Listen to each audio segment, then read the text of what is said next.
Buenos días, mi nombre es Johan David Seguro Ibáñez y hoy le voy a hablar de lo que sería el ciclo de Krebs.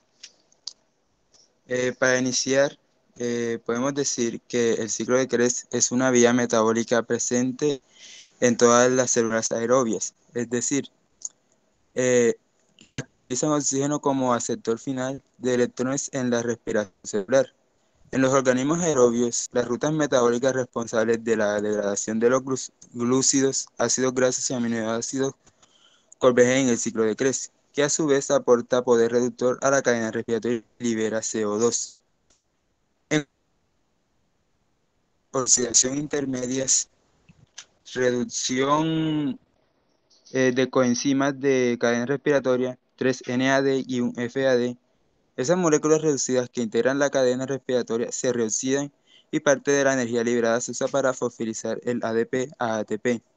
En el ciclo propiamente dicho, se produce una fosforilación a nivel de sustrato que produce un GTP, que equivale energéticamente a un ATP. A continuación vemos aquí cómo se dividen cada reacciones, en total son 8 y las voy a explicar paso a paso. Empezamos con la primera reacción. En esta se ve una condensación del osalacetato con acetil-CoA. La enzima citrato sintasa condensa a la acetil-CoA en el oxalacetato para dar una molécula de citrato, como se muestra en la imagen. Como consecuencia de esta condensación, se libera la coenzima A. Ahí y la reacción es fuertemente exergónica y es irreversible. A continuación, la reacción 2. Esta se enfoca más que todo en la isomeración del citrato a isocitrato. La isomeración del citrato en isocitrato ocurre por dos reacciones que se resumen en una, aunque aquí solo muestra la principal, que sería esta como se muestra en la imagen. Seguimos con la reacción 3. En este sucede la oxidación y decarboxilización del isocitrato. El isocitrato es sustrato de la isocitrato respiratoria en la reacción,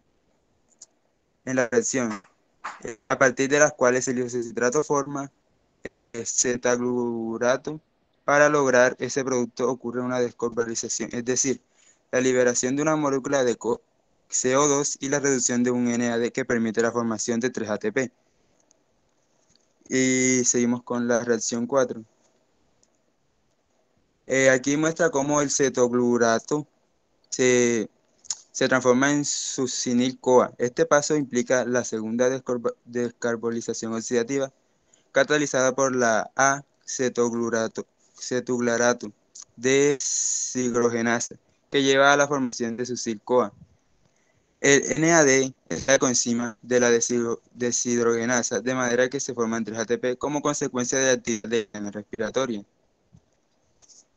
Pasamos a la reacción 5. La succinil-CoA, como muestran en la imagen, rinde succinato y GTP a la succinil-CoA. Este es un tioéster de alta energía un, con con un AG de hidrólisis de menos 33.5 kg por mol menos 1 aproximadamente. La energía liberada por la ruptura de ese enlace se utiliza para energizar un enlace fosfoanhidro entre un fosfato y un GDP para dar un GTP por fosforilación a nivel de sustrato. En la reacción se libera, como aquí se muestra, HS-CoA, y también el GTP se puede convertir en ATP según la reacción GTP más ADP, GDP más ATP, AG igual 0 kg mol menos 1. Seguimos con la reacción 6. Aquí el succinato se transforma en fumarato. El succinato oxida al fumarato por la succinados deshidrogenasa, enzima que tiene como cofactor FAD. Se producen 2 ATP en la cadena respiratoria. La enzima usa FAD porque la energía asociada a la reacción no es suficiente para reducir el NAD.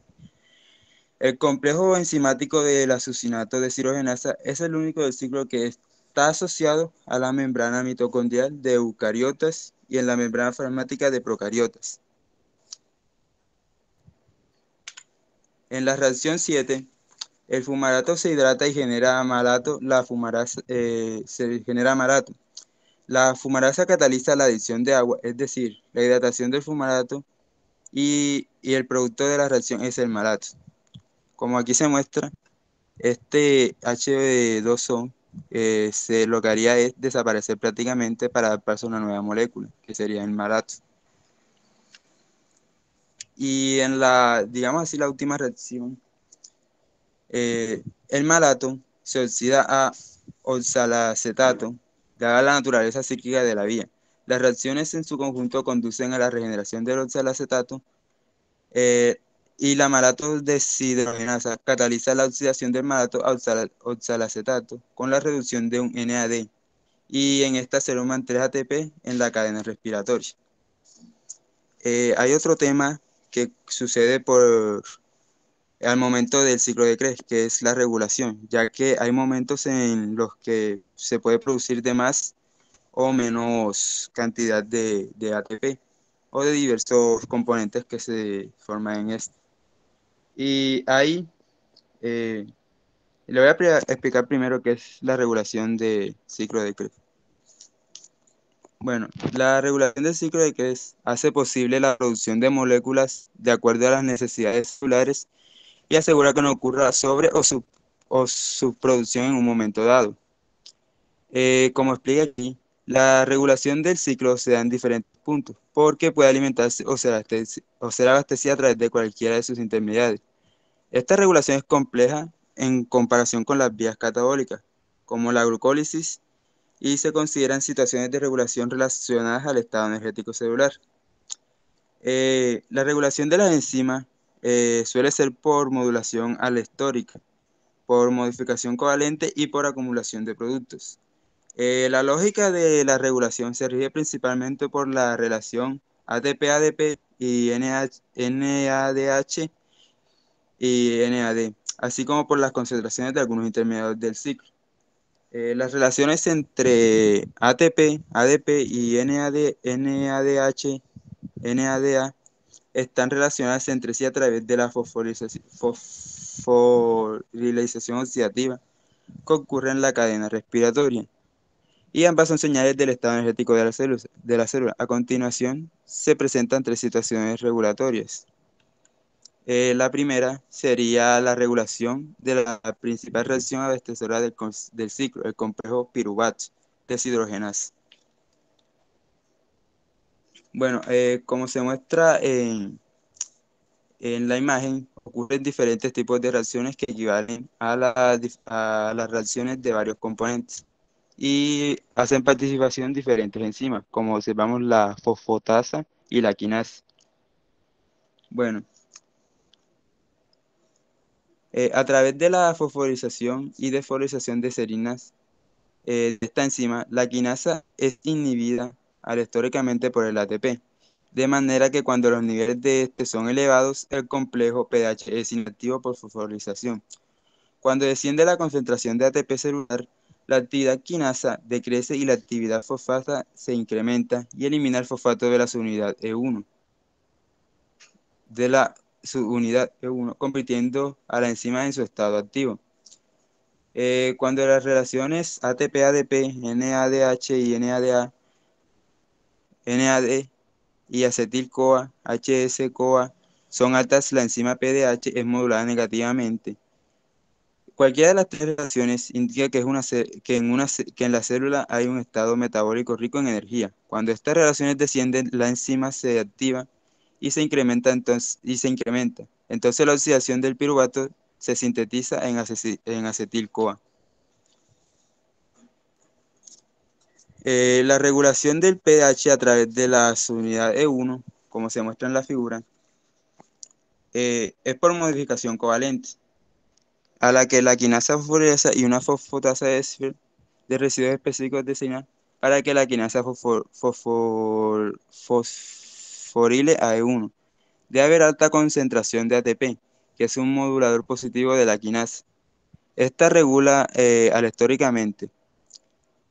Cuando aumenta la concentración de ADP, la actividad quinasa desciende y se incrementa la fosfatasa, que desfosforiliza a la enzima que pasa a su forma activa. Gracias.